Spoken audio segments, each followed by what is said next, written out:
Welcome to the panel on civic engagement on climate policy. And the goal of today's, yes, there you go.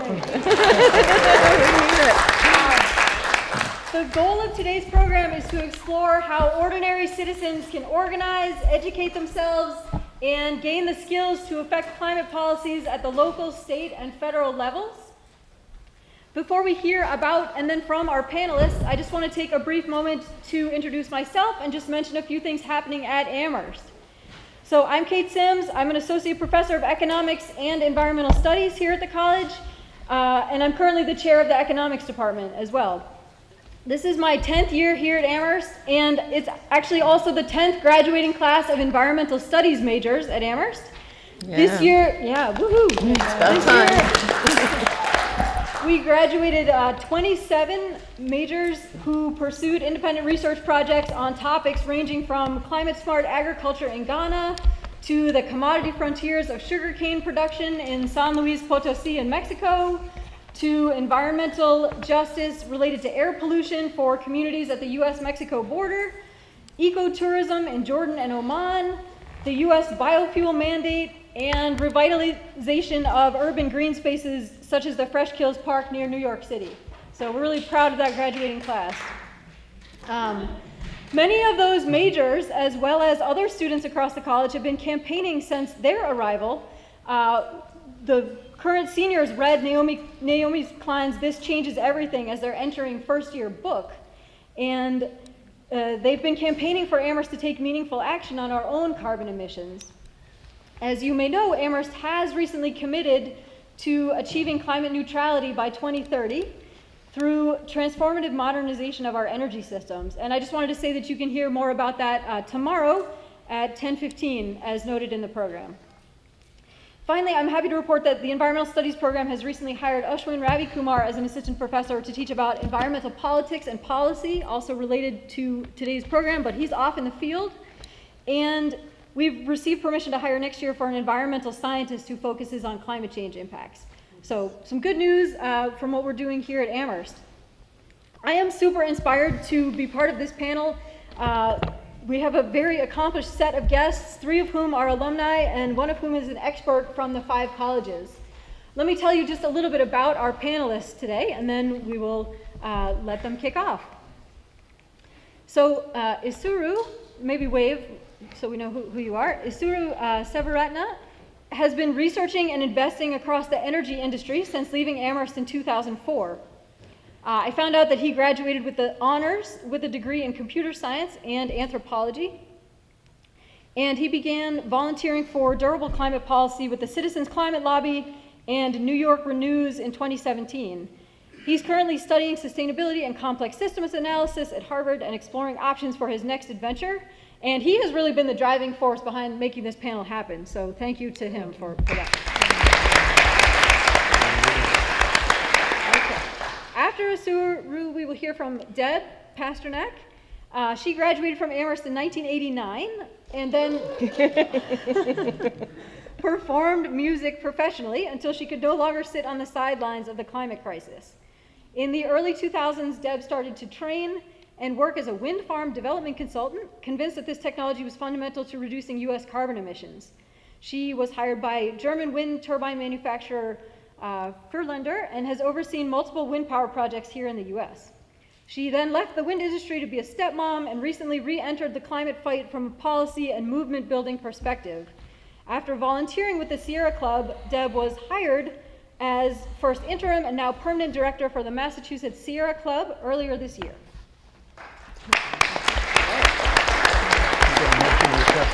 I like this. We have a very positive crowd out there. This is great. Yeah, we like it. Joe Wilson will speak third. He's a member of the Amherst class of 1964. All right. He earned graduate degrees from Penn, Harvard, and the University of Southern California, and came to his current 9-year avocation of climate activism after serving in state government as an educator, a lawyer, and a Division III athletic coach. He didn't tell me to include this, but I also found out that he was principal for 10 years of an inner-city magnet high school in Baltimore that earned numerous prestigious national honors, and is currently on the board of trustees for an Ithaca-based charter high school called New Roots. And finally, he is married to Martha Norton Wilson, and they live together in Ithaca. I don't know if Martha is here. And finally, Alex Barron will speak. He is an assistant professor of environmental science and policy at Smith College, a graduate of Carleton College and Princeton University, and his current research focuses on the design of climate policies to reduce greenhouse gas pollution and hopefully avoid catastrophic climate change. Prior to coming to Smith, Alex worked in Congress and at the EPA on domestic climate legislation and international climate negotiations. And I have also learned from his biography that he enjoys contra dancing. So, There you go. all right. So the rules of engagement here, I have asked each panelist to speak for about 6 minutes, and they were given the following prompts. They were asked to speak about an area or aspect where they feel they have contributed to or been involved in successful civic engagement on climate policy.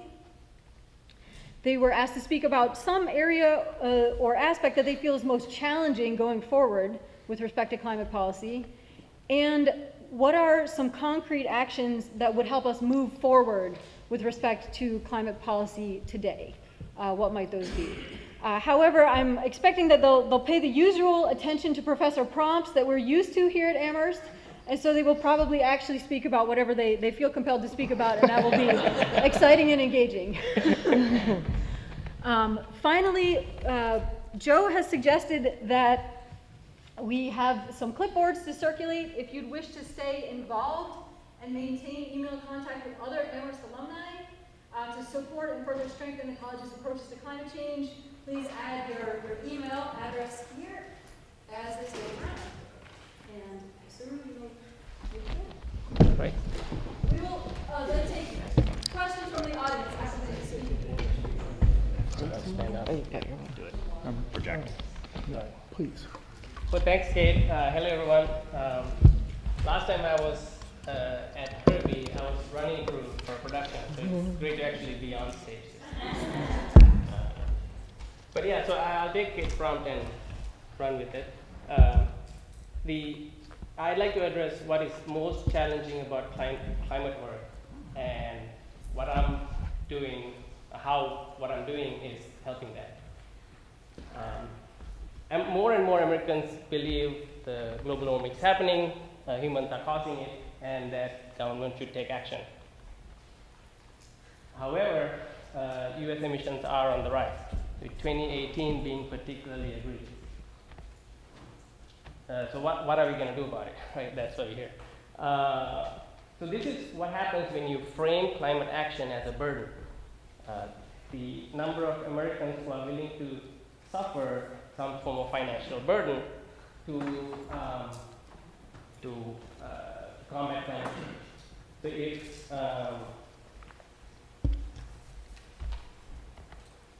my clicker, not that.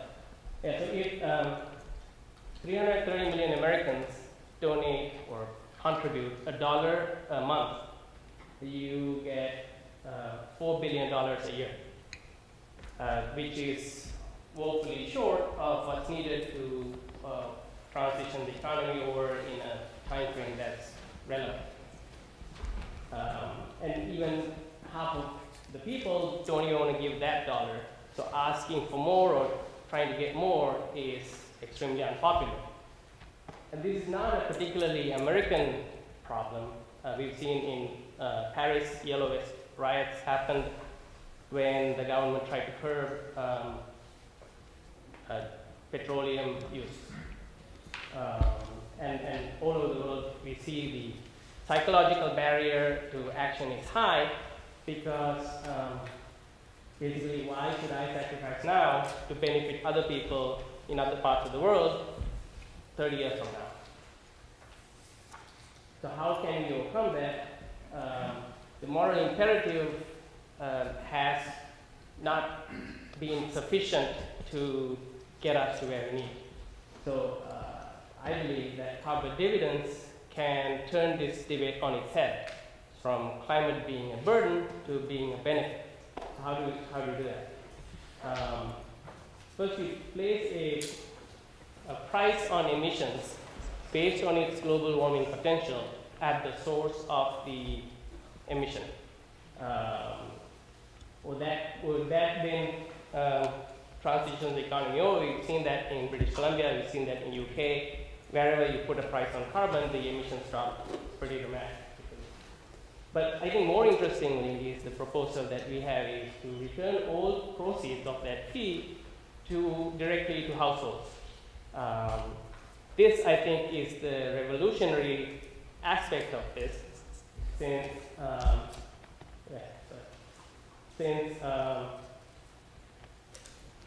this creates a positive feedback loop. The higher the price of pollution, the higher the dividend.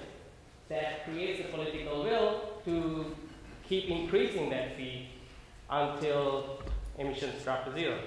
So that's the key aspect that I think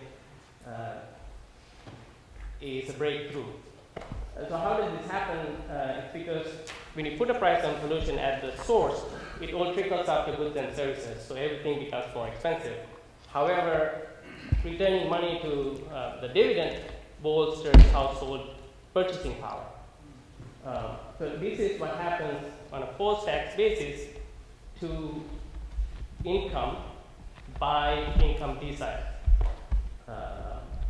The 7 out of 10 households actually gain financially from day one, even without accounting for behavioral changes that they will take on afterwards. And that's 223 million Americans that should forget climate change, should vote for this just because it's good for their pocketbook. How does that happen? It becomes because it's based on everybody's carbon footprint. It's based on two principles of fairness and equality. So the fairness comes from the first, it's trying to answer two questions. One is, who should pay for the transition? And the other is, who should be empowered to make behavioral changes? Who should pay? It should be polluters. Somebody dumps garbage on your front yard, it shouldn't be your cost to clean it, it shouldn't be your municipality. Similarly, if somebody dumps pollution into the atmosphere, it should be the polluters, not the taxpayers or electric ratepayers or future generations in the case of deficit spending. So that's the most fair part. And then why does it empower everybody? It's because it's the most equitable way. So you avoid the Paris yellow vest situation. Everybody deserves a clean atmosphere. I think we can agree on that. And then everybody has a part to play in this great transition. So I'll leave it there. Jim Hansen has the dubious honor of being the father of global warming. He was at NASA 30 years ago. He was at NASA when he warned Congress on global warming, and this is what he said about the Energy Innovation and Carbon Dividend Act, which I would love everybody to support.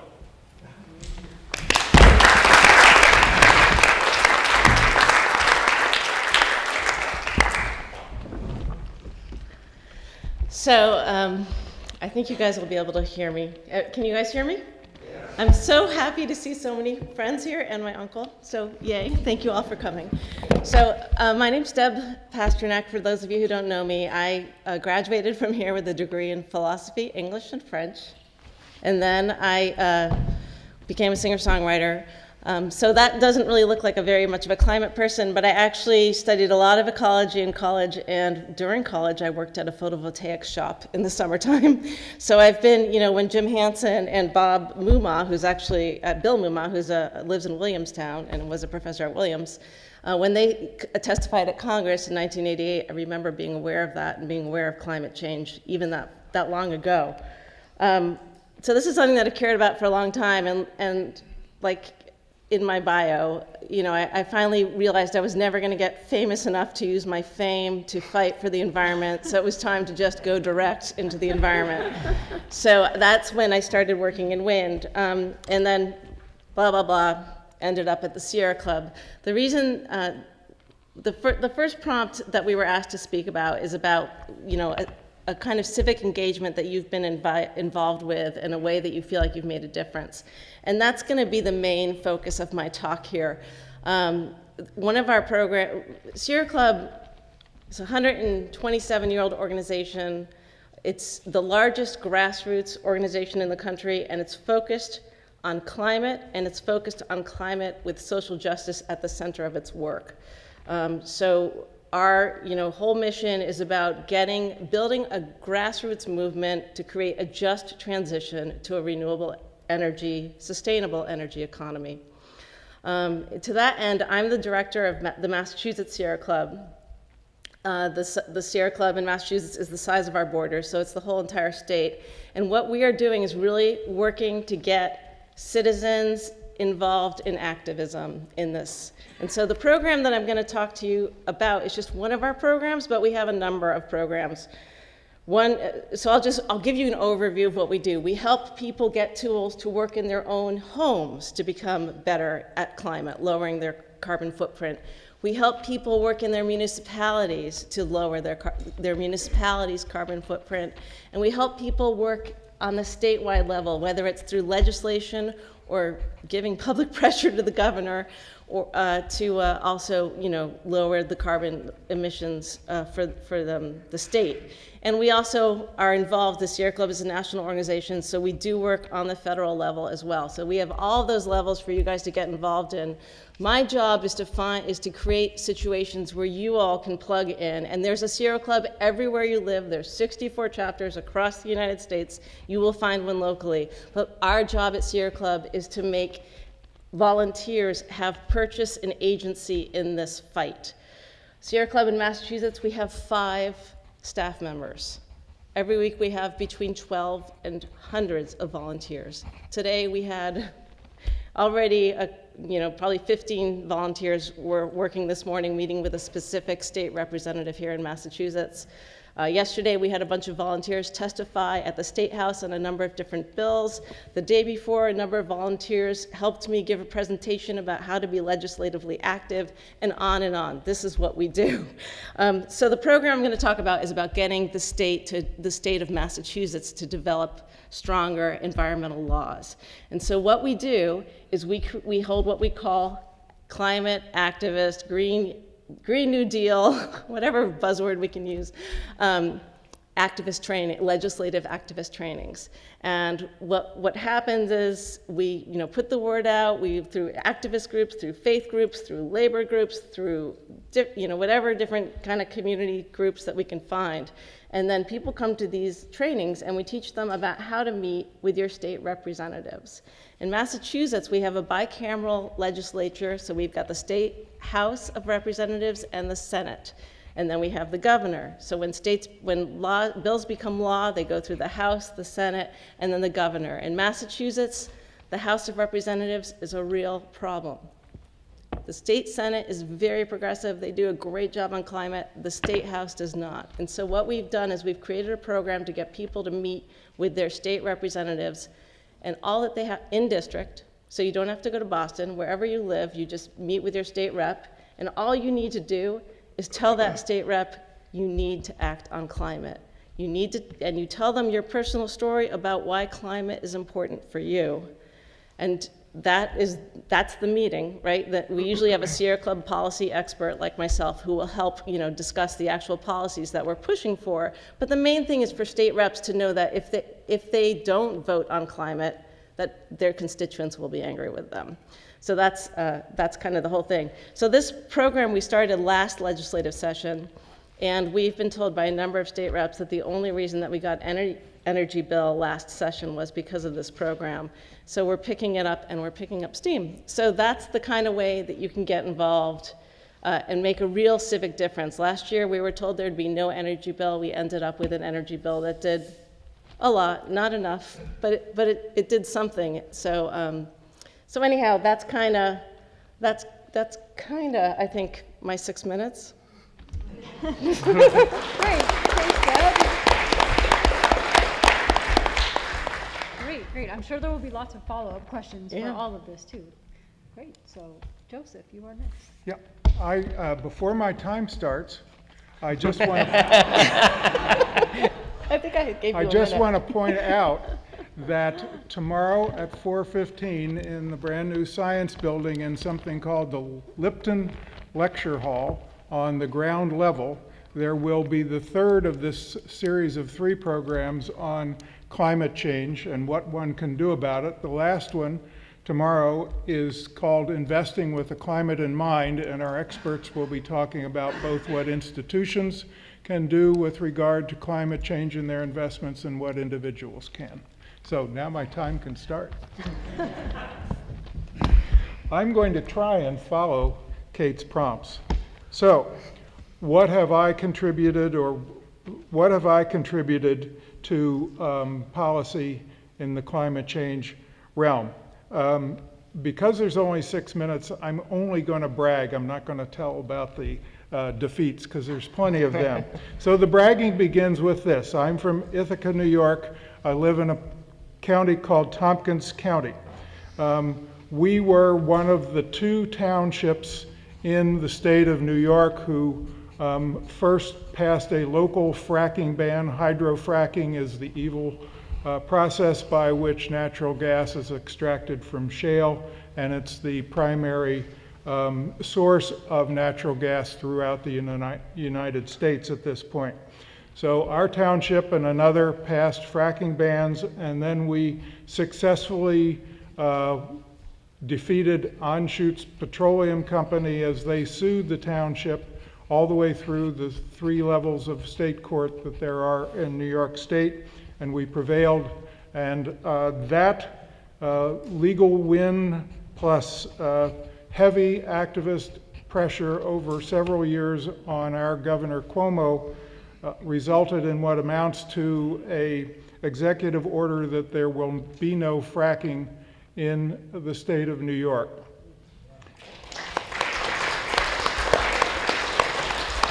Then locally, the expansion of natural gas infrastructure reached our county, and there was a proposal to add more use of natural gas, i.e. fracked gas, in our locality with an expansion of the pipe network.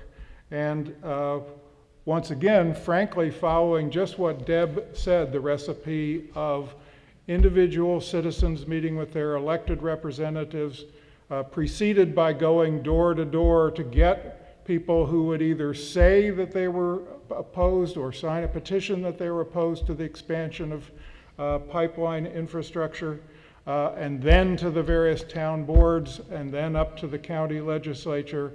We just methodically went along persuading people or sharing information until they realized what the implications of the expansion of natural gas infrastructure is on causing fracking to grow and methane to pollute our air and drive global warming.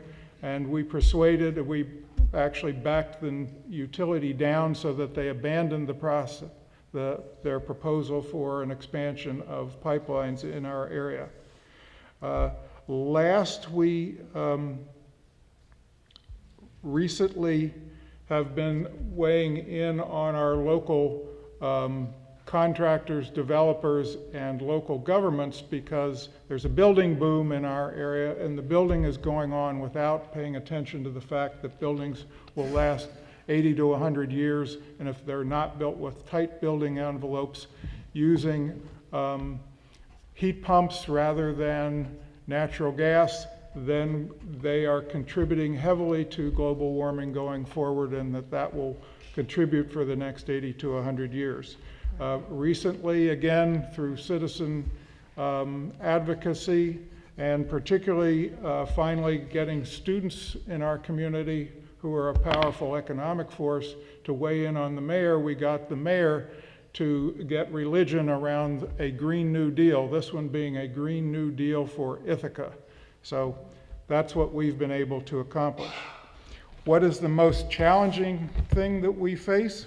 We face the difficulty of getting elected officials who, for legitimate reasons, have diffuse interests to recognize the fact that they will be rewarded, or at least not punished, if they take climate change in consideration in their various acts and their votes. How does that get done? The methodical process, once again, that Deb described is that way, but one of the keys is to point out to both elected officials and for folks who are sitting on the fence, whether they're going to be activists or whether they're going to be even involved in climate activism, is to let them see that there's something in it for them now. The notion that you can scare them into action doesn't work very much with politicians, nor does it work actually with our fellow citizens. So finding what's going to help them is the way to go, and we think that particularly we persuaded the mayor the other day, showing him if he wants housing and he wants affordable housing, then he wants those who are in this new housing or in these new buildings not to be saving money on their utilities, to be more comfortable, and to know that their future is not going to be any more desperate a climate change situation than we already face. What would I like to see if I could wave a wand? Number one, I would like to see our states to set deadlines for being completely fossil fuel free when they generate power, or to electrify everything that we do. That would be number one. Number two would be Isuru's carbon tax. Thank you.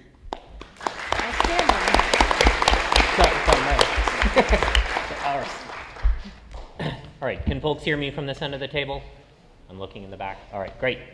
So first, I feel really honored to be invited to a panel when I have no formal connection to Amherst other than having done a college tour here a very long time ago. And I think I'm here in sort of two capacities. One is that by graduate training, I'm an ecosystem ecologist. And I think I went through a transition that we're increasingly seeing in society, which is that I loved my job. I had one of those sort of running, jumping, climbing, National Geographic, sloth sighting, tropical ecologist jobs. And I got to dig up tropical tree roots all day. It was awesome. But as that work was to understand the carbon and nitrogen cycle. And studying that professionally day in and day out, it was hard not to realize that we're in a crisis. And I came to the conclusion that while I loved doing that research and I found it really satisfying, that at the end of the day, it was not helping in the ways that I wanted it to, right? I really wanted to be in a world where scientists could publish their papers and then that would magically show up and change politicians' minds, and that turns out not to be the system that we live in. I was young. And the more I thought about it, I was studying the nitrogen cycle. If you're concerned about the dead zone in the Gulf of Mexico, that's largely determined by nitrogen fluxes from the Mississippi River, which is in turn set by the Farm Bill and the policies that are either in or not in there, right? And the global carbon cycle is being massively shifted, largely by the lack of policies, although by a bunch of policies also that sort of subsidize and push in the other direction. And so I thought, well, I'm a systems scientist. I was drawing my box around tropical forests. But really, the sort of part of the system that seems to be the deep leverage point here are the policy components. It's the human beings in the system, and then it's their laws and regulations, right? We massively shifted the nitrogen cycle in the Northeast, where we are right now, by first dumping tons of nitrogen by burning coal and then and oil in cars. And then we massively reduced those numbers by regulating tailpipe emissions and passing the 1990 Clean Air Act amendments, right? So we have the ability to make these big shifts in what we're doing sort of on the regional and global scale. And so I got excited about it, but realized I didn't know anything about it. So I sort of went to DC on this vague notion of I'll show up and try and be helpful, because I felt like personal actions are really important and business actions are really important. They're actually increasingly important, especially in this policy gap at the federal level. But at the end of the day, if we don't get federal level policy change and state level policy change and local level policy change, we cannot do what we need to do. And since everything needs to now happen twice as fast as it would have needed to do a decade ago, we have to be sort of pushing on all cylinders. So I went to DC and spent 3 years in Congress. I worked on, depending on how you count, 2 or 4 climate bills, including the American Clean Energy and Security Act, which passed the House of Representatives 10 years ago this month. And there's a couple things you should know about that bill. The first is that I worked on it with Rob Cobb's class of 2006 from Amherst College. It was awesome and fantastic help. And the second thing is that, you know, it's as close as we have come as a country. And I like to, you know, I teach students now who have no memory of that time period for obvious reasons, but when we passed that bill, it had 8 Republican votes on it, which may not sound like a lot, but in that particular legislative session, that was the most bipartisan piece of legislation that we passed. So it was more Republican votes than the Recovery Act to rescue our economy from free fall, more Republican votes than financial reform, also an issue that was on people's minds, you know, more Republican votes than the Affordable Care Act, right? So it is possible to move these pieces. It's even, the bad news is, it's even harder in the Senate, and that's what ended up happening to that piece of legislation, is that it wasn't able to move through the Senate. But we have come close. And we've only gotten sort of stronger on the policy front in these spaces, right? And so there's growing movement around having a really significant dividend component. We knew even a decade ago that we could send not even all the revenue, just some of the revenue back to consumers, and it would mean that the people in the lowest incomes actually ended up better off as a result of the policy, right? You know, clean energy technology has gotten a lot cheaper in the last decade, right? Industry, many of them have gotten sort of more ready for this conversation. And so that's the sort of good news. The bad news is that the structural constraints against getting that kind of thing done are still really hard. And I had saved up a bunch of, you know, what's the one biggest challenge, because I figured other people on the panel might pick them off, but we didn't get there. But they all ignored the prompts, so better for me. And you know, just from my seat, which is like one tiny little view touching one tiny part of the, I generally say the elephant, but we can touch the woolly mammoth here right now. So one is that we have a two-party system in this country, and at the federal level, you know, we're in this really curious sort of globally situation, although getting less unique, where one of the parties is sort of in a leadership position that is under control, seemingly, or actually, it's hard to tell, of the most retrograde elements of the fossil fuel industry, right?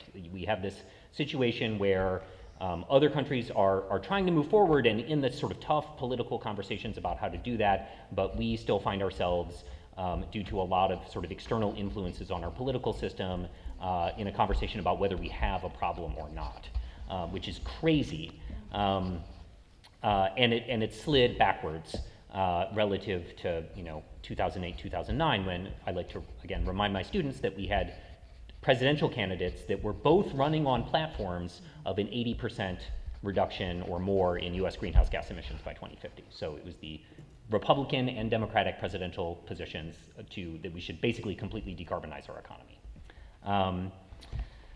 The other thing is that we have political systems that have a sort of preference and structural design towards incrementalism, right? We like to move small and make little tweaks, and that is not going to be up to the task. It might have been if we had started in the Johnson administration, when scientists started flagging these problems for politicians to deal with, but we need to move faster than that. And so we have to get to a system that can move quickly to avoid a sort of human rights crisis globally. And so on my list of actions, which I will run through quickly because my time has run out, the first is that this, every election in the next decade is critical. Right? We have to deliver policy solutions. We live in a world where those policy solutions are delivered by elected officials. And so, whether you're voting for mayor or president, all of those people should have a gigantic punch list of hard things to do that they need to feel pressure to do. And, voting is necessary but not sufficient at this point. Were there not so many structural constraints, you could feel good about voting for pro-climate politicians, and that would probably get us there. But now we just need people out there engaging beyond that sort of once-a-year engagement or twice-a-year engagement. And that, you can pick what format that takes. I'm not particularly extroverted, so I hate knocking doors, but I do it anyway. And I start earlier, I register people to vote earlier, because now is the right time to be planning for to build momentum for the next election. People need to see that the voters are coming and that they care about this. I've worked in congressional offices. They know when this kind of stuff is happening. Anybody that we were lobbying, like whipping, to vote for Waxman-Markey knew whether the calls were coming in for or against on that policy, right? They could tell you, today I got 12 faxes from people who are served by rural electric cooperatives who, were encouraged by their local fossil fuel generator to send us a note saying they were concerned about the legislation, right? Politicians do know what they're hearing from voters. The second thing is I'm a systems person, so I'm always looking for the deep changes in the system that'll make it easier to do stuff.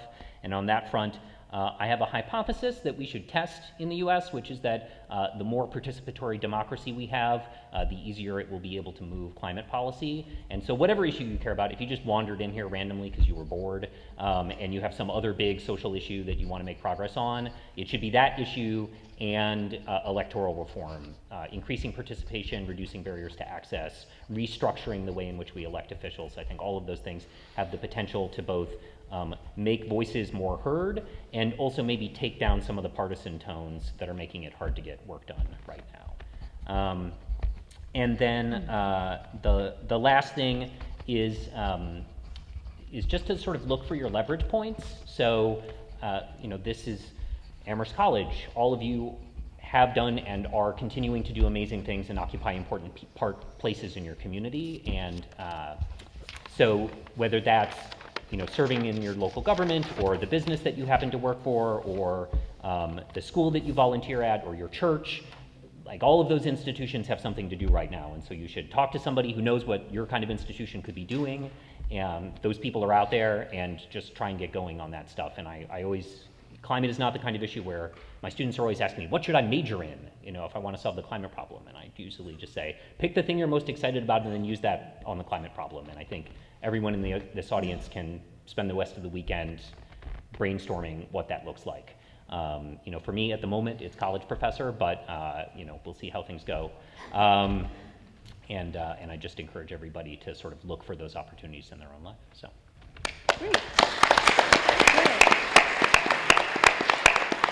So thank you to all of our inspiring panelists for some ideas to move forward. We wanted to make this as much as possible a conversation, and so we've tried to leave the rest of the time for questions and engagement with you all. In that, to that end, we would ask for questions from the audience. We'll collect 2 or 3 at a time so that we have a few questions out there, and maybe 1 or 2 of the panelists could respond to the question if they choose to. And if you can introduce yourself briefly when you ask a question, that would just help us know, where your questions are coming from. So is there anyone out there who'd like to draw on our panelists' expertise to ask them a few questions? And remember, we're going to collect a couple, so I'm looking for a couple hands to be up out there. Okay, all right. So I see 2 people in the row back there. I see a young lady and then a fellow with gray hair. Yes. Hi, I'm Emily Dropkin. I'm an 07 grad and I teach in the environmental humanities at UMass. And I wanted to just sort of raise the questions, like some of you touched on it indirectly, but not directly, of the sort of nonviolent demonstration movements that are springing up. Here in this area, we have the Sunrise Northampton branch, which is high school students, and also just newly forming the Western Mass branch of Extinction Rebellion. How do those play a role in this conversation that you're all talking about? Great. Okay, that is a good question to Mark. Let's get a couple more. Yes. Sure. My name is Peter Houston. I'm from Tallahassee, Florida, and I happen to be co-chair of the climate task force in our church.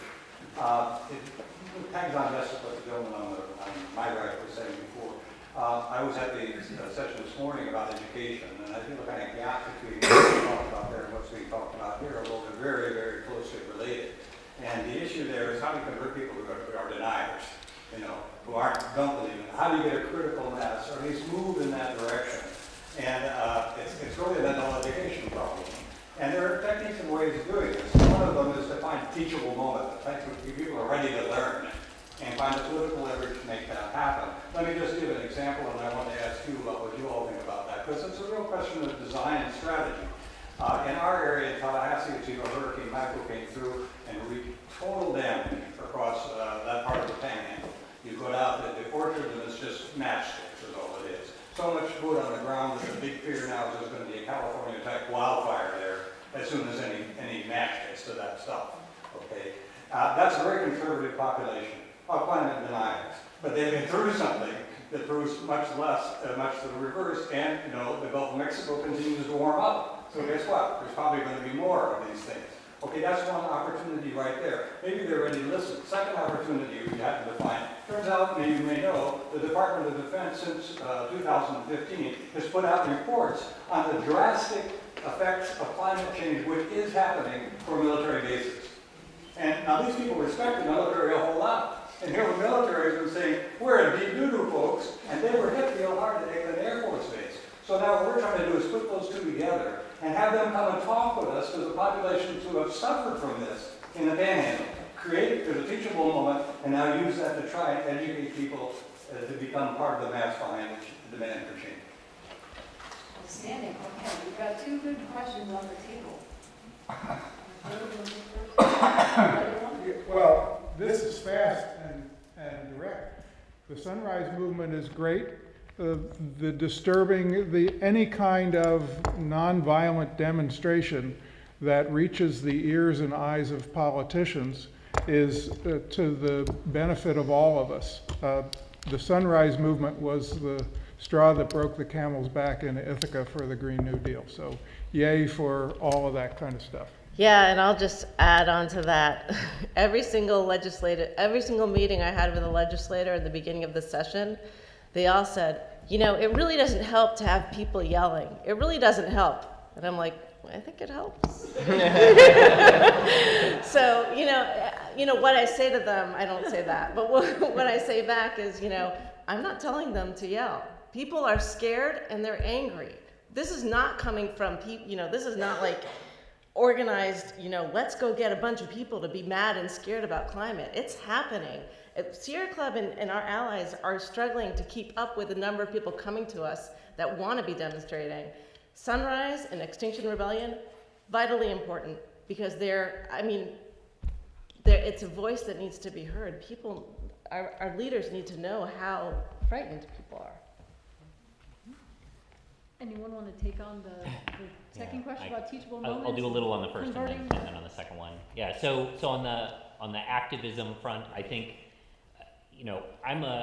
as an ecosystem ecologist, I really believe in the sort of ecosystem of engagement here, and so necessary for that ecosystem are the weird policy wonks like me who spend a bunch of time staring at economic models to try and figure out when we're actually in the winning position, how exactly do we want to design the policy, and it takes people out there on the grassroots side making some noise. I teach at Smith. We spend a lot of time for obvious and non-obvious reasons thinking about social justice, and one thing that sort of all of these social justice issues have in common is that entrenched power benefits from silence, right? And so people who are out there making it clear that there's issues that have to be grappled with are essential to that conversation, and that always generates discomfort, and it's necessary discomfort. So that's what I would say about that. I just want to jump in and just clarify, when we meet with the state reps, we don't yell. Yeah. I mean, eventually you have to get to that sort of conversation where people are feeling like they can have a conversation with you about what they can do, right? And certainly when you're meeting with elected officials, having a really targeted ask is critical, because when they just hear that people are angry, that is like really that's just, they sort of don't know what to do with it, and they find it often a little threatening. And so And off-putting. Yeah, and off-putting. Yeah. And so it's about sort of working across that divide. I think we're short on time, so when I think about climate deniers, I actually don't think that they're largely worth people's energy. But the good news is that they're a very small fraction of the US population. And what I tend to think about are the people who are, just busy and haven't really had the time to sort of engage in what climate means for them, right? And that's the sort of much larger population that's really important. It's people who are conservative and are being sent signals, from whatever their social groups are, that climate is an issue, that's something that, Western Massachusetts liberals care about, and don't realize what it means for them. And so I think the framing that you're describing of, you have to meet people where they are and what they care about. And so if you're in a community that has a big military base, talking about the way in which military experts are thinking about climate change is really important. Talking about extreme weather events and what that means for communities. Talking with parents about what it means for the future that they're leaving for their children. I think, that framing will look different. It's the same thing if you're lobbying elected officials, right? You can't make the same pitch to Ed Markey from Massachusetts and a senator from Louisiana, right? Those conversations are really, really different. And if you're going in and talking, you need to it helps to figure out what those people care about. I worked with a very conservative Republican senator from Virginia, and he was engaged on climate change for 3 reasons. 1, he worked in the Navy and was talking to the Department of Defense about what they were thinking about climate change. 2, he liked trout fishing. And 3, he had grandkids, right? Those are the kinds of levers that are available to us to sort of try and get politicians to feel like they need to stick their necks out in those spaces. And so I think those are, Thanks, Alex. that's how I think about that. Yeah, that's great. That's great. Isuru, do you want to add anything on these questions, or shall we get Just some one point on the engagement, like who do we need to involve? I follow all of what you guys have said, but there's some research that shows that if you get 3.5% of the population behind you, you can enact social change. So that's 11 million Americans.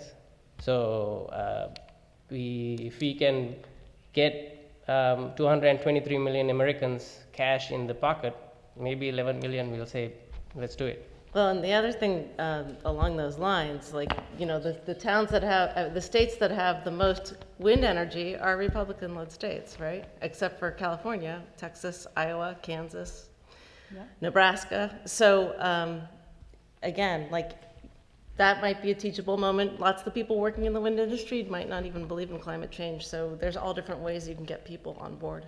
Great. I saw a whole bunch of other hands go up. Who's thinking about asking a question? There's one. 1, 2, 3, 4. Okay, let's get those 1, 2, 3, 4 to give us your questions, and then we'll take it from there, because I'm worried we'll run out of time and not get to them. So, yes, go ahead. I'm Chris Palacios. I'm 04 from Fort Lauderdale, Florida, and my question is, sometimes you think you're doing the right thing. For example, recently I was listening about plastics and how I'm recycling and I'm thinking I'm doing the right thing, and then the plastics that I'm putting in to the bins aren't really getting recycled, or they're getting sent off to countries that now are sending them back here, and so, and you're like, okay, so now what do I do? It's like, and then you're just like, what's the point of this? So how do you deal with that, or what do you suggest you do in that situation when that's what you're confronted with? So. My name is Carl. I live in New York City, and I work for Bloomberg, and we have a number of initiatives on new energy finance. I used to do visualizations for energy usage, things like that. One of the things that I'm hoping to maybe get some input on is, you've talked a lot about our role as citizens, but also thinking about our role as consumers. We do a lot of work with, quantifying environmental impact statements so that investors can use them, and we can actually, discourage companies that have terrible environmental practices, that kind of thing. Is that another lever that we should be using, or is the policy and citizen, our role as citizens, that more important? Or is that something, our role as consumers, is that something that we should also be leveraging? For example, I'm moving, but I'm not willing to live in any place where I have to have a car, right? Like, I am boycotting any place that requires that. As as a consumer, not willing to invest in that way. Are those things that people can do, or is it really getting to that 3% and in fact a large-scale policy change that's going to be needed? Great, okay. And, Yeah, I'm Gil Schmerler, class of 1964. I think Alex mentioned the elephant or the mammoth. The elephant and the mammoth in this room, I think, is that we're at Amherst College. And this may not be the panel to address this, but I think it should be discussed in each one, quite honestly. Apparently the trustees of Amherst have been unwilling to divest from any fossil fuel stocks. How does that happen? I know Joe has been very active in this movement. What does it take to make this kind of institution change its policy? Okay, and I saw one more question. Yes, sir. I was wondering about, I'm Theo, I'm a high school student, and I was wondering for the policy angle, like how you mentioned the difficulty passing the Senate, how would you, what would be your strategy to pass a bill in the Senate? Great. So we've got 4 possibilities here. Maybe we can get one panelist to answer each of them. I'll take the plastics. Okay, plastics. Anyone want to do consumers? I can do consumers. Okay, consumers, trustees, Sure. and I'm contractually federal obligated to take policy. the All Senate right, question. great. Good. Okay, so plastics. It's a huge issue. In the last 13 years, we have created in the world half of the plastics that now exist. It's also a fossil fuel industry, and as Bloomberg has pointed out in many articles, renewables are getting cheaper than fossil fuels, and there really is a truth that their markets are shrinking. So they are really investing in plastics. There's $212 billion in new plastics production facilities planned for the next 12 years in the United States. So I think at the same time that this is happening, there's a big understanding because China and a bunch of other Asian countries stopped accepting our recyclables. There's a sudden understanding that recycling actually doesn't do enough and it doesn't work. And it also contributes to greenhouse gas emissions because you're using plastic and you're processing plastic. Even waste to energy is the most expensive kind of energy you can have because it goes through all of these processes before it becomes the trash that we burn and pollute communities with in the process. So I think that one of my staff, I started talking about plastic to him about a year ago, and he's like, "Oh God, please, I just can't hear that too." So I understand your response, which is like, wait, I'm trying really hard on the energy, and now you're telling me plastics are bad. Sierra Club and a bunch of other organizations are really kicking up our game on pushing for zero waste policies, which really means reducing single-use plastics, especially in food, because there's a lot of plastics are actually not, they're poisonous. They're not good for you. They're toxins. So also plastics are used in, glyphosate, like a lot of pesticides are petroleum-based. So we're working really hard to reduce those, and we have a lot of initiatives that citizens can get involved with. We're working on to the state level in Florida as well as across the country to reduce plastic, single-use plastic use as well as general plastic use. Can the industries that produce plastics be persuaded to use recycled plastics? Even that is just burning too many greenhouse gases for getting us to zero carbon by 2050. So, I mean, in the short term, maybe yes, but it's really not a solution. It actually is just, creating more greenhouse gases. I think that the hard truth is that fossil fuel industries need to go away. Like the hard truth, for instance, Dong Energy was the #1 oil company in Norway. And they were an oil company forever, and they slowly shifted over, and they've just completely divested. They're now an offshore wind company exclusively. I think that's what's going to happen to the oil companies. So I'll take the energy, the consumer side. Just to respond to what you said, 84% of primary energy production of the world is fossil-based, and energy is life. Like you can't, in the developed world, you have a ton of energy that that we maybe can cut down to half, and that's fine. But we are talking, there's billions of people who don't have a lot of energy. So we got to be careful to, when you say we got to cut emissions, yes, but we can't say can't be at on the backs of the people who are coming from poverty to minimum level of energy consumption. So I think that's critical when you think about it. But back to Carl's question of consumer behavior. So we, the world, has emitted more emissions, greenhouse gases into the atmosphere in the last 30 years than we did all of time before that. So back similar to the plastic thing. And that's after Al Gore's first book. That's after Jim Hansen's testimony in Congress. So we've done more damage to the world knowingly than we did before. So yes, consumption choices are important, but we need more systemic change. Yes, respecting our self-imposed time limit, in answer to Gil's question about how the trustees might be persuaded, several thoughts. One is using Alex's notion of levers. It's got to be in the trustees' interest to do something other than what they're doing now. So I think that sharing with them information from us alums that the sectors other than fossil fuels are more productive and that we know this and can demonstrate it is one thing, because their notion is that they need to produce as much revenue increases in the endowment as they can for the life of the college, and that will be their mantra, and it's a legitimate one. So we need to share that we know that there are more productive sectors to invest in than fossil fuels.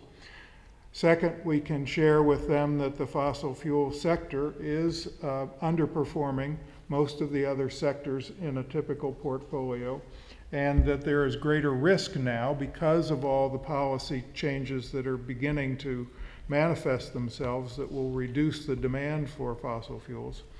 And finally, if I could read my note, I would say that, there it is. Come tomorrow at 4:15 when we will have real professional investors instead of advocates like me who know a hell of a lot more about investing, and will have a much more nuanced and subtle answer for you than the one I just gave you. Yes, in a minute we can get out. Will the trustees be there? Well, you should all try to find them at the cocktail hour following this and Find invite them personally. They'll be some will be hanging around with Biddy at this cocktail party that's about to occur. Colin Murphy, who has now stepped down as chair of the Board of Trustees, is on campus. So those are two places to go with your thoughts.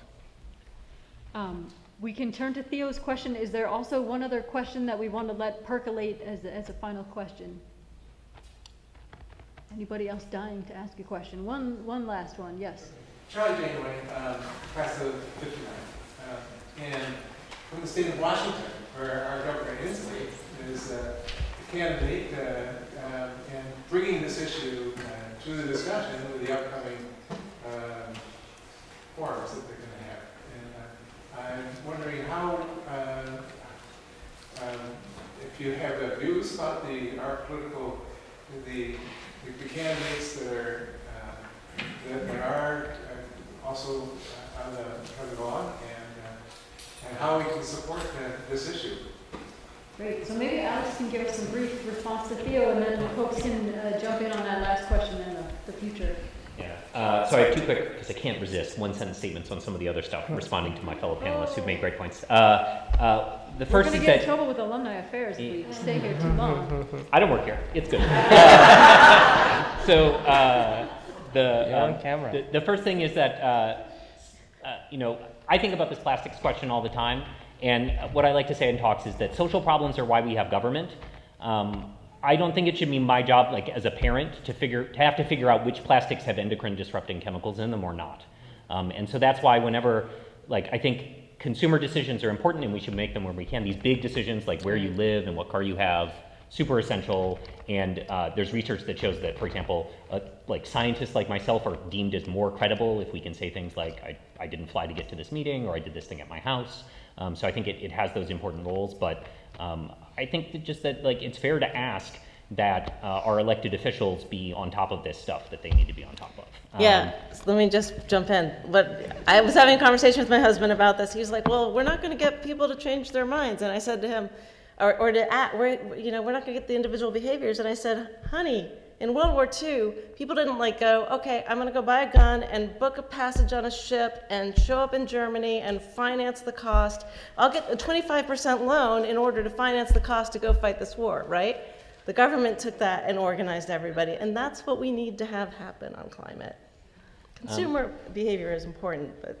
The second thing is a pro tip on not going crazy if you're going to choose to invest a bunch of effort on this issue, which is that you do need to celebrate victories. And so while you're having this divestment conversation, I just want to take an opportunity as somebody from the outside to say that these commitments to carbon neutrality, when they are delivered with major structural changes to the institution, right? The message of we are actually not going to burn any more fossil fuels here on the college campus is a really, really powerful thing that has direct impacts on the amount of CO2 in the atmosphere. And so, we're working on that at Smith, and I think Amherst also deserves a lot of credit, and you gotta just pause and be like, yes, when those things happen, because otherwise you're just always in a panic and you can't be productive. On the Senate, the path forward is to ideally have more than 60 votes of people who care about this. I would take 51 in a pinch, because there are maybe some things that you can do in that space. There's an ongoing debate about whether the filibuster should be even around in the Senate.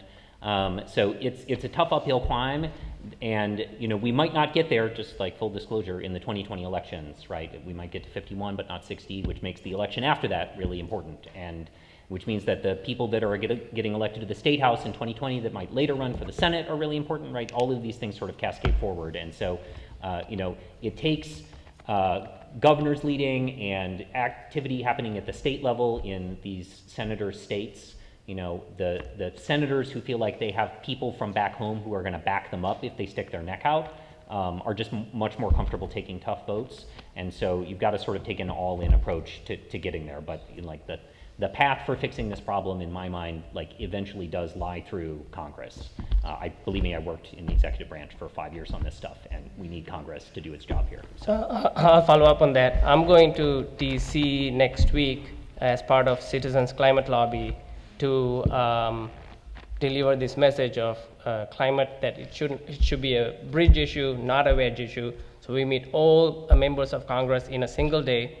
We are the only organization that does that, and we have messages from across the country, across industries, to come take to the members of Congress. So I have some forms out there. If you'd like to write your message to your members of Congress, I'd be happy to take it and get it to them. Okay. Can I say one more thing? Yes. Okay. Final thoughts. I just want to, I also just want to say, in terms of changing the Senate, one of the theories of change that we have is that if you can get things passed on the local, municipal, state level, then eventually it gets to the Senate. So this is another underscore of why it's so important to be involved in your municipality, in your school. Amherst going to carbon neutral, then maybe Amherst Town will go. I think Amherst Town might have already, but go to carbon neutral. But then, here in Massachusetts, we're trying to get as many towns as possible to do that, with the idea that our state will go to carbon neutral. So that's another way. That's another reason why being involved at any level, and like Alex said, doesn't matter what you do. Whatever your career is, that's what you bring to the climate fight. Any final prognostications, Joe? No. Well, let me thank all of our panelists.